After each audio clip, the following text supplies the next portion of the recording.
Noticias de ERFE para www.derfe.com.ar y por la señal de Canal 5 SF. Seguimos recibiendo a las distintas personalidades, dirigentes de la política santafesina, y en este caso a quien tenemos aquí en piso hoy es al diputado provincial, también precandidato para la renovación de su banca por el Frente Progresista, Fabián Pablo Oliver. ¿Cómo estás? Gracias por visitarnos, Pablo. Al contrario, un gusto. Bueno, ya estamos en campaña, ¿no? Ya quedan poquitos días para las PASO. Tu nombre aparece en la lista que encabeza nada menos que el gobernador Miguel Lifchitz. ¿Hubo una negociación ahí? ¿Cómo fue el tema entre los distintos partidos que integran el Frente? Bueno, eso es obviamente siempre una construcción. El Frente es una construcción colectiva. Y bueno, más allá de las aspiraciones que tengan en particular cada uno de los espacios políticos, de los partidos que componemos el Frente, siempre dentro de todas las conformaciones de las listas, si bien en concreto es disputa, porque cada espacio tiene su aspiración, generalmente lo hemos hecho con consenso. En esta oportunidad también es la única lista de diputados que tiene el Frente Progresista, la encabeza ni más ni menos que Miguel Lifchitz. Nosotros entendemos que quizás es la lista más fuerte en términos electorales. Es una lista que tiene paridad de género, y eso obviamente que es muy importante. Tiene intercalado un varón, una mujer, un varón, una mujer, como creemos debe ser. Tiene mucha juventud. Yo este año estoy por cumplir 50 años y soy uno de los más grandes de la lista. En realidad somos 4 que somos mayores de 40 y después todos los otros son sub 40. No tenía ese dato. Sí, porque son Balaguer, Chino Garibay, Clara García, yo y Pablo Faría. 5 en realidad, con Miguel 6. Más 40. Más 40 somos Claro. 6, y después tenés 22 con sub 40. Claro. Hay alguno más, Bastía, no llegamos a 10 y después sí son sub 40. Claro. Pero no, es una lista con un potencial importante. Primero tiene representación territorial de los 19 departamentos, también ese es un dato. Y la otra, bueno, que la encabeza Miguel Lifchitz, ¿no? Que tiene un nivel de ponderación positiva su gestión, y eso obviamente nos da una fortaleza particular a la lista, ¿no? Y vos sos radical, ¿no es cierto? Entonces, así es. 11 radicales. 11 radicales. En los 28 primeros lugares, que son los que se tiene expectativas. Si una lista gana, se lleva 28, y el resto, los otros 22, se distribuyen proporcionalmente con el sistema DOM entre los demás partidos. Bueno, eso es parte de lo que hay que modificar. Pero la pregunta obligada como radical es ¿qué sentís con aquellos radicales que se fueron a Cambiemos, que formaron Cambiemos? Más o menos, por lo que te sigo en redes sociales y lo que hemos charlado en la radio, sé que sos muy crítico de esa decisión. En primer lugar, se ratificó lo que veníamos diciendo, ¿no? El 90% del radicalismo de la provincia de Santa Fe se quedó en el Frente Progresista. Seguimos entendiendo que el Frente Progresista es la herramienta política que hay que seguir jerarquizando, que hay que seguir desarrollando. Entendemos que el Frente en estos 11 años ha hecho gestiones que están bien valoradas por la ciudadanía. Me parece que Santa Fe tiene indicadores que hablan por sí solo, una de las provincias que tiene menor porcentaje de mortalidad infantil, que tiene la posibilidad de que sus trabajadores estatales recuperen el salario con respecto a la inflación a partir de lo que es la aplicación de la cláusula gatillo, que ha titularizado a miles de docentes, que ha permitido tener una fuerte inversión en obra pública, y eso hizo que en el rubro de construcciones se haya distinguido en relación a las otras provincias. La verdad que estamos, bueno, todo lo que se ha hecho en materia de salud, más de 100 centros de salud ya inaugurados, entre centros de atención primaria y después los hospitales de mediana y gran complejidad, los acueductos. La verdad que tenemos de qué enorgullecernos, y como contrapartida en la cuestión nacional, bueno, son muy pocos los radicales que se fueron a Cambiemos y que acompañan la candidatura de José Corral. Y obviamente que nosotros lo que vamos a hacer es confrontar modelos. Por el contrario, el gobierno nacional no tiene ningún indicador que pueda mostrar, todo lo contrario. por donde mires, han hecho las cosas muy mal, y está claro que Mauricio Macri va a dejar un gobierno o un Estado en peores condiciones que la que él recibió en el 2015, con mayor inflación, con mayor desocupación, con las pequeñas y medianas empresas en una situación muy lamentable, con miles de trabajadores expulsados del mercado laboral formal, con incremento de la mano de obra informal, con apertura de importaciones que han hecho muchísimo daño, y con la pérdida del poder adquisitivo de la mayoría de los trabajadores, y por consiguiente con una transferencia enorme a los sectores más concentrados de la economía. Así que me parece que nuestra crítica inicial, desde el primer momento nosotros fuimos críticos a la conformación de Cambiemos por parte del radicalismo. De hecho, la provincia de Santa Fe, en la convención de Gualeguaychú, solamente tuvo un solo convencional nacional que votó a favor de este frente. El resto votaron en contra, y es una de las provincias más importantes, junto con provincia de Buenos Aires y Córdoba, en cantidad de convencionales. Claro. Así que no estamos arrepentidos, todo lo contrario. De a poco vamos sumando masa crítica y cada vez somos más los radicales que entendemos que el radicalismo debe romper formalmente con Cambiemos. A ver, quiero hablar un poquito de este escenario, porque empezó a flotar la idea de Roberto Lavagna presidente, digo, para un sector del peronismo, pero en los últimos días también vimos que algunos radicales lo ven con buenos ojos. No sería una novedad porque en el 2011 su candidato a vice era Gerardo Morales. Así es. ¿Cómo lo verías vos a Mira, ese candidato? Yo antes que lo de Lavagna, que obviamente es un dirigente que respetamos y que ya fue candidato por el radicalismo, lo que me interesa discutir cuál es el mejor armado electoral que permita desalojar del poder al macrismo.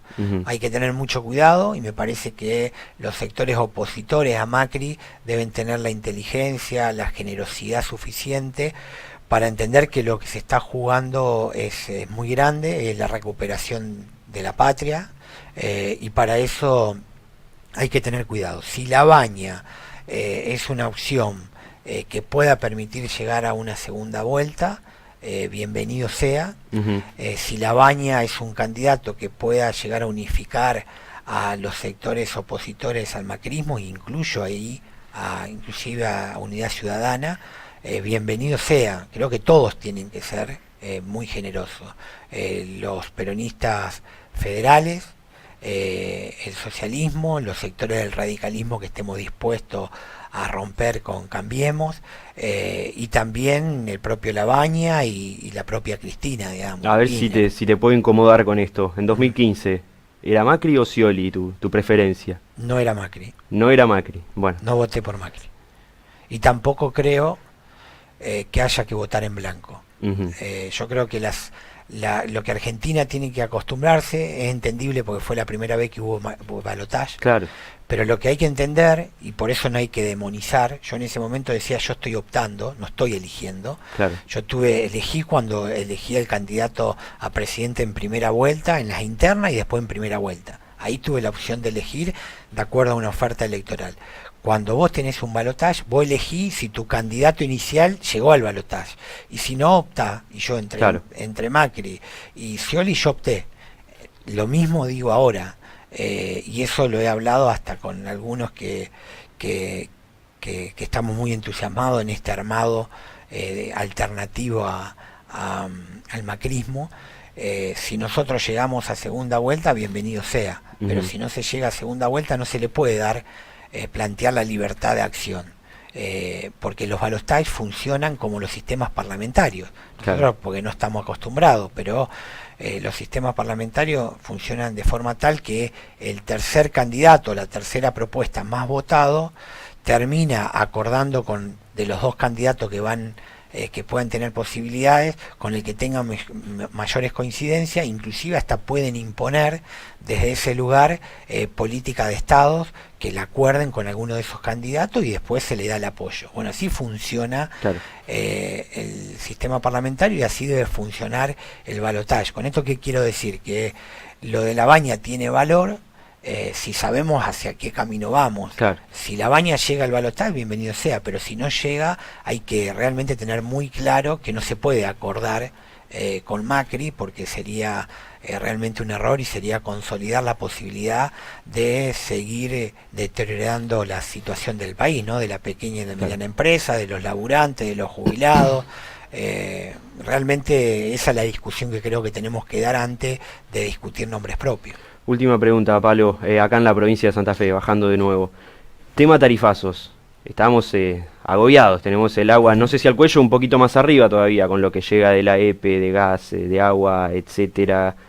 ¿Hay algo que se puede hacer, digo, desde el gobierno o en tu caso desde el ámbito legislativo? Yo he trabajado mucho el tema de tarifa, también soy uno de los actores del proyecto de ley que lo hemos presentado ya en 2 oportunidades porque perdió estado parlamentario, con otros diputados de otras bancas, de otros bloques, de lo que es un proyecto de ley de regularización de servicios públicos.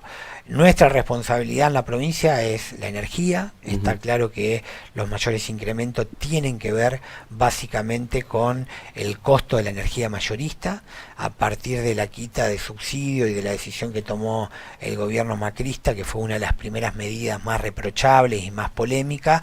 Se han producido incrementos que son muy importantes, pero también entiendo que la provincia también puede hacer lo propio, y que la empresa provincial de la energía también puede en algunos casos hacer un esfuerzo y no trasladar los costos mayoristas a los usuarios.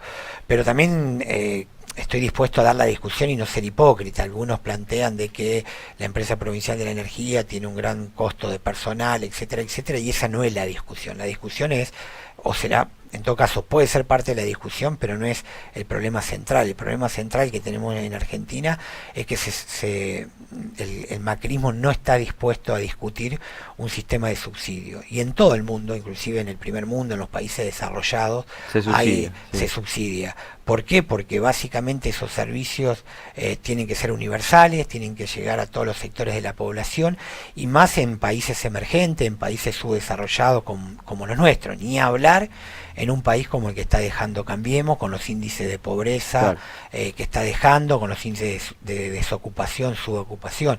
Hoy está claro que no ya los jubilados y los desocupados, ya hasta la clase media asalariada no puede pagar el nivel de tarifa que estamos pagando. Entonces hay mucho para trabajar, y también desde la propia empresa provincial de la energía también hay mucho para trabajar, pero no confundirnos. Lo que puede incidir en la disminución de la tarifa final, la que llega al usuario, la empresa provincial de la energía, es mínimo en el componente de costo que hoy tiene. ¿Por qué? Porque el costo más importante que tiene es comprar la energía al mayorista, y lamentablemente el mayorista viene incrementando esa tarifa a partir de la quita de subsidio y a partir de la liberación del dólar, porque esto también hay que decirlo. El libre mercado y creer que las tarifas como los costos pueden competir, lo controla el mercado y que puede competir, es una gran mentira. El haber dejado todas las tarifas atado al sistema cambiario hace que se disparen permanentemente porque no pueden controlar el dólar. Hay 2 cosas que Macri dijo que iba a controlar y que era sencillo, y aparte están en los archivos, no es que uno lo dice porque estamos en proceso electoral. Él dijo: si no controlamos la inflación y no controlamos el dólar es porque fracasamos. Y la verdad que la inflación no solamente que no la controlan, sino que la han subido a niveles de la década del 90 y principio de la década del 90, y el dólar está claro de que nadie puede asegurar qué costo va a tener el dólar en diciembre. Entonces está claro de que han fracasado, y eso ha deteriorado todo el sistema económico en el país, ¿no? Gracias por visitarnos, Pablo. A vos, muchas gracias. El diputado provincial Fabián Palo Oliver, del Frente Progresista Cívico y Social.